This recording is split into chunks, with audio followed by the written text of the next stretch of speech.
ઘણા સમય પહેલાની વાત છે. એક ગામમાં એક મજૂર રહેતો હતો. ઘણી મહેનત કર્યા પછી પણ એકવાર મજૂર ગામના એક અમીર માણસના ખેતરમાં ખોદાઈ કરી રહ્યો હતો. ત્યાં જ અચાનક તેના પાવડો કોઈ કડક વસ્તુ સાથે અથડાયો અને ઠન કરીને અવાજ આવ્યો. મજૂર ચોંકી ગયો અને તેણે ધ્યાનથી જોયું તો તેને પિત્તળના વસ્તુનો એક ટુકડો દેખાયો. તે જલ્દી તે પિત્તળના ટુકડાને આજુબાજુ ખોદાઈ કરવા લાગ્યો અને થોડી જ વારમાં તે ટુકડાની આજુબાજુની બધી જ માટી એણે ખોદી કાઢી. ત્યાં પિત્તળનો એક બહુ જ મોટો ખાલી તપેલો હતો. તપેલો જોઈને મજૂર એકદમ નિરાશ થઈ ગયો.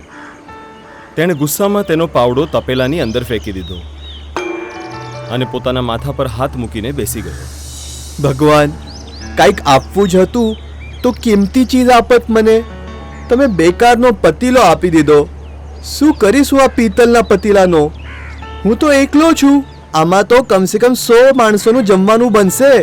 મજૂર થોડો થાકી પણ ગયો હતો અને નિરાશ પણ હતો. તેણે તપેલા તરફ જોયું પણ નહીં અને આરામ કરવા માટે ઝાડની છાયામાં જતો રહ્યો. તેણે વિચાર્યું થોડીક વાર ઝાડની છાયામાં જઈને આરામ કરી લો. તે ઝાડની નીચે જઈને સૂઈ ગયો. થોડી વાર પછી જ્યારે તેની આંખ ઉઘડી ત્યારે તે પોતાનું બાકીનું કામ પૂરું કરવા માટે પાવડો લેવા માટે તે તપેલા તરફ ગયો તો તેની આંખો નવાઈથી મોટી થઈ ગઈ. તપેલામાં ઘણા બધા પાવડા હતા. તેણે આજુબાજુ જોયું પણ ત્યાં કોઈ જ ન હતું. તે વિચારવા લાગ્યો, અહીંયા આસપાસ તો કોઈ જ નથી, તો આટલા બધા પાવડા આવ્યા ક્યાંથી? ત્યાં જ તેના દિમાગમાં કંઈક વિચાર આવ્યો. તેણે તપેલામાંથી બધા જ પાવડા બહાર કાઢ્યા અને તે બધાની ગણતરી કરવા લાગ્યો. પૂરા 100 પાવડા હતા. ત્યારે તેણે એક પાવડો તપેલાની અંદર પાછો ફેંકી દીધો અને જોતમાં તો આખો તપેલો પાવડાથી ભરાઈ ગયો. મજૂર ખુશીથી નાચી ઉઠ્યો. તેણે પાછી ગણતરી કરી. પૂરા 100 પાવડા હતા. આ કોઈ આમ પતીલો નથી, આ તો જાદુઈ પતીલો છે. આમાં કોઈ વસ્તુ નાખો તો એ વસ્તુ 100 ગણી થઈ જાય છે. મજૂરની ખુશીનો પારો ન હતો. તે એ તપેલાને પોતાના ઘરે લઈ ગયો અને ઘરે પહોંચીને એક પાવડો તેણે પાછો તપેલામાં નાખી દીધો. તપેલો આખો પાવડાઓથી ભરાઈ ગયો. બધા જ પાવડાઓ તે બજાર જઈને વેચી આવ્યો. આ રીતના તે રોજ એક પાવડો તપેલામાં નાખતો અને 100 ગણું કરી દેતો અને બજાર જઈને વેચી દેતો. આ રીતના તે ધનવાન થઈ ગયો. એક દિવસ આ વાતની જાણકારી ખેતરના માલિકને થઈ ગઈ.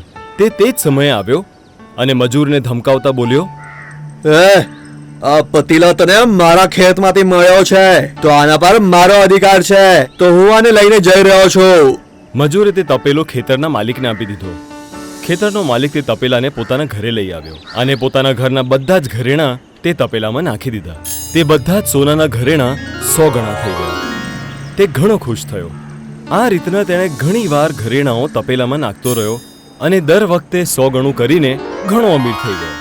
તેની અમીરીની ગુપ્ત વાત કોઈને ખબર ન હતી, પણ દરેકને આશ્ચર્ય હતું કે આ અચાનક આટલો પૈસાવાળો કેવી રીતે ન થઈ ગયો. વાત રાજા સુધી પહોંચી. રાજાએ પોતાના 2 સૈનિકોને ખબર કાઢવા માટે મોકલ્યો. બંને સૈનિકો સંતાઈને કોઈ પણ વસ્તુને 100 ગણું કરવાવાળા તપેલા વિશે એ જાદુઈ તપેલાના રહસ્યને જાણી ગયા અને જઈને રાજાને કહી દીધું. રાજા તરત જ પોતાના સૈનિકોની સાથે તે ખેતરના માલિક પાસે આવ્યો. અરે મૂર્ખ, તે આ જાદુઈ તપેલાના વિશે રાજ દરબારમાં જાણકારી કેમ નહીં આપી? મહારાજ, આ તો મારા ખેતમાં મળ્યો છે. આ જાદુઈ તપેલો મારા રાજ્યની જમીનમાંથી મળ્યો છે.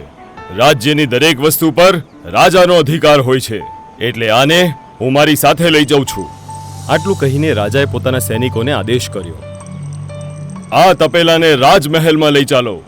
રાજાનો આદેશ મળતા જ સૈનિકોએ તે જાદુઈ તપેલાને ઉચકીને રાજમહેલમાં લઈ આવ્યા. રાજા તે મજૂર અને ખેતરના માલિકથી પણ વધારે લાલચી હતો. રાજમહેલ પહોંચતાની સાથે જ બધા કરતાં પહેલા તેણે રાજમહેલના બધા જ ઘરેણાં અને હીરા ઝવેરાતને 100 ગણા કરી દીધા. આ રીતના તે ઘણી બધી વાર 100 ગણું કરતો રહ્યો. તેની પાસે ધનનો ઘણો બધો મોટો ભંડાર થઈ ગયો. એક દિવસની વાત છે.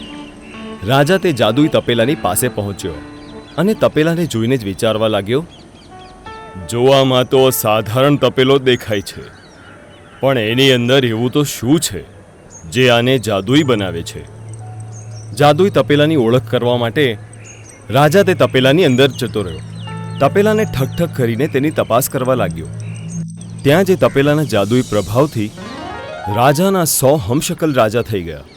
આ જોઈને રાજાને ઘણો બધો આશ્ચર્ય થયો. બધા રાજા તપેલાની બહાર આવી ગયા. ત્યારે અસલી રાજા બોલ્યો, હું આ રાજ્યનો રાજા છું.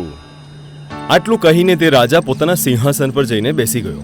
રાજાની વાત સાંભળીને તપેલામાંથી નીકળેલા રાજાના હમશકલ બધા જ રાજા વારાફરતી બોલવા લાગ્યા, આ રાજ્ય રાજા તો હું છું, તો તું રાજા કેવી રીતે થઈ ગયો? રાજા તો હું છું.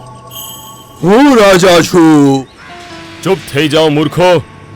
રાજા હું છું, તમે બધા મારા તપેલામાંથી નીકળેલા હમશકલ છો. આ રીતના બધાએ તલવાર કાઢી લીધી. બધા જ રાજા આપસમાં લડવા લાગ્યા.